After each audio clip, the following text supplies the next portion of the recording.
एक छोटा बच्चा अली मस्जिद के पास खेल रहा था। वो साफ सफेद कपड़ों में था और चेहरे पर मासूम सी मुस्कुराहट थी। मस्जिद के दरवाजे पर एक बूढ़ा भूखा फकीर बैठा था, जिसके कपड़े पुराने थे और चेहरे पर थकन नुमाया थी। अली के हाथ में एक खजूर थी।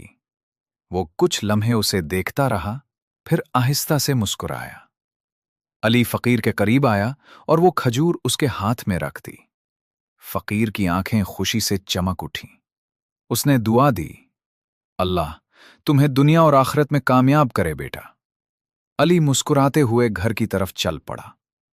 जब वो घर पहुंचा तो उसकी मां दरवाजे पर उसका इंतजार कर रही थी।